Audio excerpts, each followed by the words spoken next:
కీర్తిశేషులు శ్రీ రామోజీరావు గారి 89వ జయంతి సందర్భంగా రామోజీ ఎక్సలెన్స్ అవార్డ్ కార్యక్రమాన్ని ఏర్పాటు చేసి ఈ కార్యక్రమానికి ముఖ్య అతిథులుగా భారత ఉపరాష్ట్రపతి శ్రీ రాధాకృష్ణన్ గారిని, తెలంగాణ గవర్నర్ జిష్ణుదేవ్ వర్మ గారిని, ఆంధ్రప్రదేశ్ ముఖ్యమంత్రి పెద్దలు శ్రీ నారా చంద్రబాబు నాయుడు గారిని, భారత మాజీ ఉపరాష్ట్రపతి పెద్దలు వెంకయ్య నాయుడు గారిని, భారత మాజీ ప్రధాన న్యాయమూర్తి శ్రీ ఎన్వి రమణ గారిని, మిత్రులు పెద్దలు కేంద్ర మంత్రివర్యులు జి కిషన్ రెడ్డి గారిని, అదేవిధంగా కేంద్ర మంత్రివర్యులు జి రామ్మోహన్ నాయుడు గారిని, మిత్రులు మంత్రివర్యులు బండి సంజయ్ గారిని, శ్రీధర్ బాబు గారిని, రామోజీరావు గారి అభిమానులను, రామోజీ ఫిలిం సిటీ, ఈనాడు సంస్థల సిబ్బంది అందరూ, ముఖ్యంగా కిరణ్ గారు ఒక మంచి కార్యక్రమాన్ని ఏర్పాటు చేసి రామోజీరావు గారు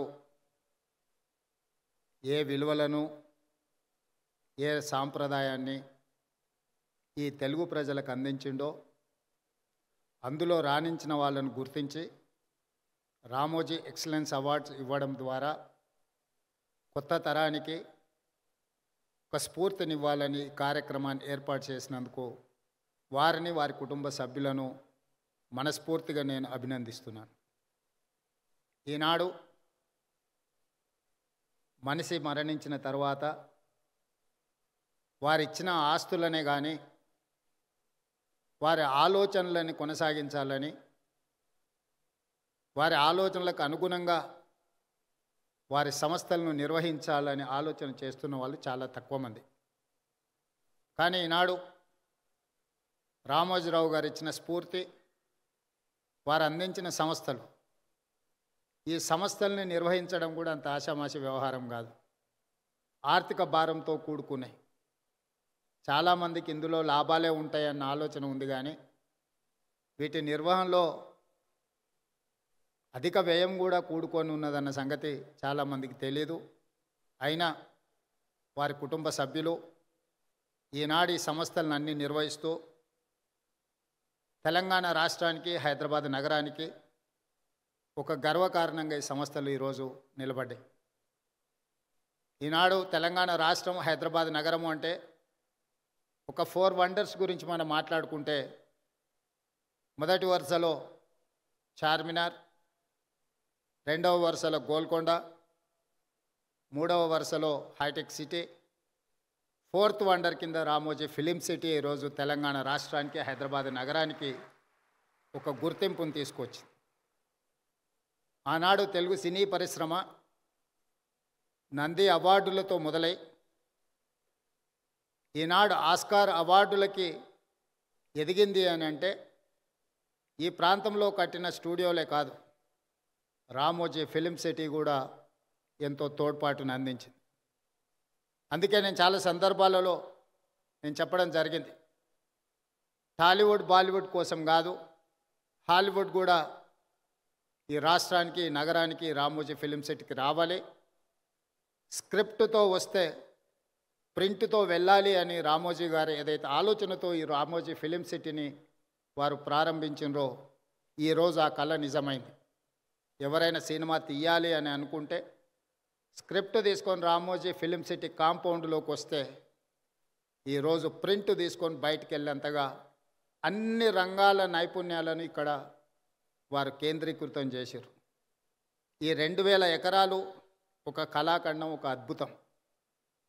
దీనికి చాలామంది సమస్యలు సృష్టించాలని ప్రయత్నం చేసిన వాటన్నిటినీ రామోజీరావు గారు నిలబడి తట్టుకొని ఈ తెలంగాణ రాష్ట్రానికి ఒక గర్వకారణంగా రామోజీ ఫిలిం సిటీని తీర్చిదిద్దడం జరిగింది. అదేవిధంగా పత్రికా రంగంలో ఈనాడు పత్రిక 50 సంవత్సరాలు పూర్తి చేసుకున్న సందర్భంగా రామోజీరావు గారు నిద్ర లేవ్వంగానే ఈనాడు పేపర్ చదివే అలవాటును, నిద్రపోయే ముందు ఈటీవీ వార్తలను చూసే నిద్రపోయే అలవాటును తెలుగు ప్రజలకి ఒక అలవాటుగా మార్చిండు. ఈనాడు ముఖ్యంగా రాజకీయ నాయకులకు ఈ అలవాటు వ్యసనంగా మారింది.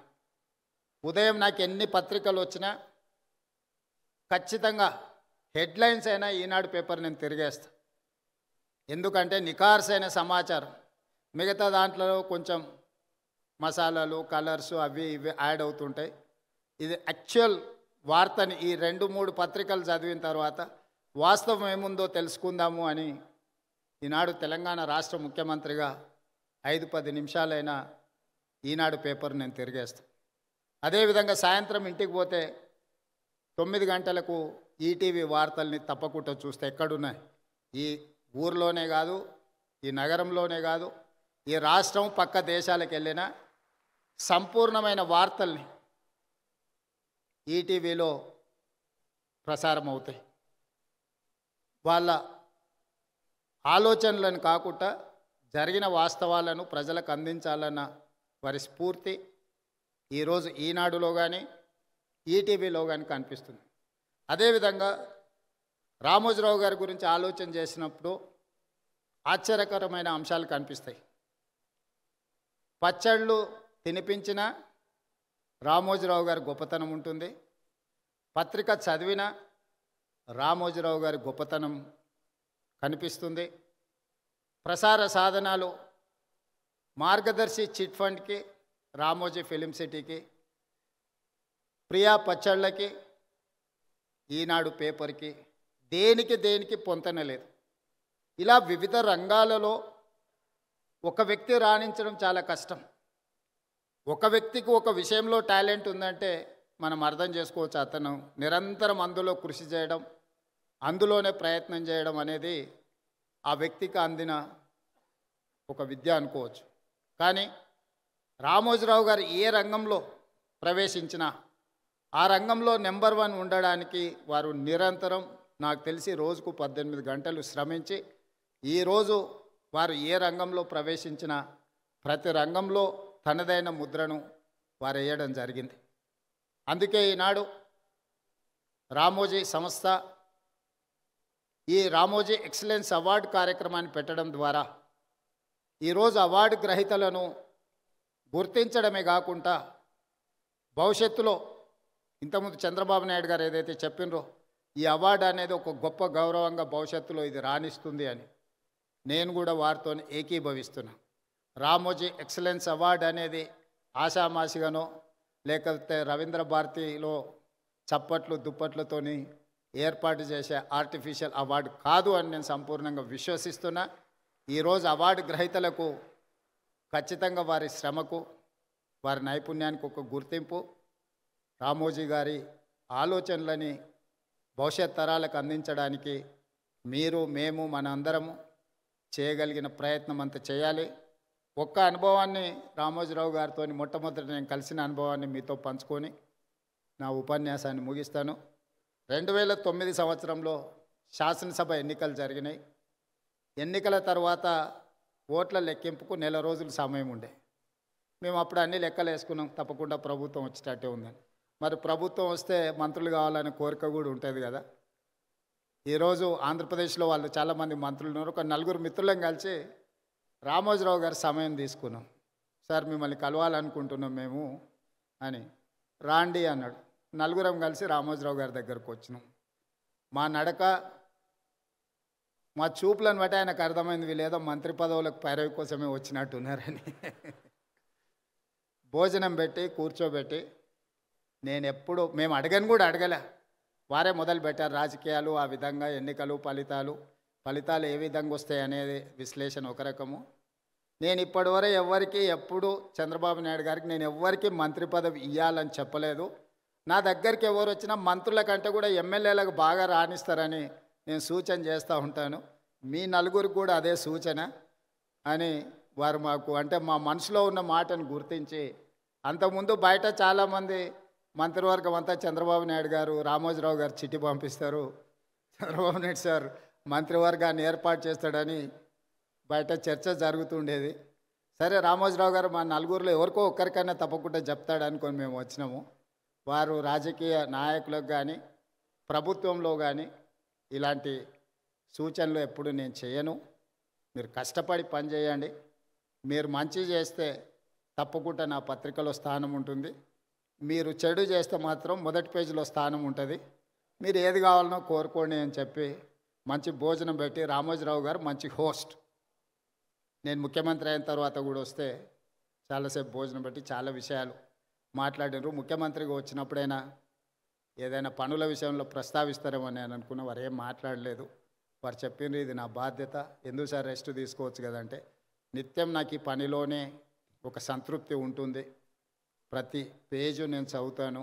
అక్కడక్కడ వారు స్పెల్లింగ్ కరెక్షన్స్ ఉంటే కూడా పత్రికలో వచ్చిన ఆ డేటా అంటే మ్యాటర్ని కూడా వారు రౌండప్ చేసి పెట్టి, అందులో ఏం తప్పులు ఉన్నాయో కూడా మార్క్ చేసి పెట్టి వారి టేబుల్ మీద కనిపించింది. అంత నిబద్ధతతోని వారు పనిచేసిండ్రు కాబట్టే ఇంత గొప్ప సంస్థను నిర్మించగలిగినరు. రామోజీ అనేది ఒక పేరు కాదు, ఒక బ్రాండ్. ఈ బ్రాండ్ను కొనసాగించే క్రమంలో మా వంతు సహకారం, మా సహకారం ఏం లేదు, మేము మీకు అన్యాయం చేయకపోవడం మీకు పెద్ద సహకారము. మా ప్రభుత్వం వైపు నుంచి సంపూర్ణంగా రామోజీ గ్రూప్ సంస్థలకు సంపూర్ణమైన సహకారం ఉంటుంది. Ramoji film city, Ramoji ETV కావచ్చు, ఈనాడు కావచ్చు, తెలంగాణకు హైదరాబాద్ నగరానికి ఒక గొప్ప గౌరవం. ఈ తెలంగాణ గౌరవాన్ని ముందుకు తీసుకువెళ్ళడానికి మా రాష్ట్ర ప్రభుత్వం తరఫున సంపూర్ణమైన సహకారం ఉంటుంది. అదేవిధంగా పెద్దలు వెంకయ్యనాయుడు గారు, ఎన్వి రమణ గారు సూచన చేసారు తెలుగు భాష గురించి. తప్పకుండా మేము ఈ మధ్యకాలంలో ప్రభుత్వం ఇస్తున్న జీవోలు మిగతా వాటిని తెలుగులోనే ఇస్తూ ఉన్నాం. కాకపోతే ఇంకా అది కొంత సమయం పడుతుంది. దాన్ని తప్పకుండా ముందుకు తీసుకెళ్తాం. రాధాకృష్ణ గారు ఇక్కడ గవర్నర్గా 3.5 నెలలు వారి బాధ్యతలు నిర్వహించి సంపూర్ణమైన సహకారాన్ని తెలంగాణ రాష్ట్రానికి అందించారు. ఈనాడు ఉపరాష్ట్రపతిగా వారు బాధ్యతలు తీసుకున్నారు. ఆనాడు ఉపరాష్ట్రపతిగా వెంకయ్య నాయుడు గారు తెలుగు రాష్ట్రాలకు సంబంధించిన సమస్యల్ని పరిష్కరించడంలో, కేంద్ర ప్రభుత్వం ఇచ్చిన హామీలను అమలు చేయించడంలో నిరంతరం వారు ముఖ్యమంత్రులతో సమన్వయం చేసుకొని అన్ని సంస్థలకు సంబంధించిన అధికారులను, వివిధ శాఖలకు సంబంధించిన అధికారులను, మంత్రులను కూడా పిలిపించి ఆనాడు ఉపరాష్ట్రపతిగా వెంకయ్యనాయుడు గారు ఈ తెలుగు రాష్ట్రాలకు సహకరించారు. ఈనాడు నేను భారత ఉపరాష్ట్రపతి రాధాకృష్ణన్ గారి నుంచి కూడా మేము ఇదే రకమైన సహకారాన్ని వారి నుంచి ఆశిస్తున్నాం. వారిని మనస్ఫూర్తిగా ఈ వేదిక మీద నుంచి ఉపరాష్ట్రపతిగా బాధ్యతలు చేపట్టినందుకు అభినందనలు తెలియజేస్తూ మీ అందరి దగ్గర సెలవు తీసుకుంటున్నాను.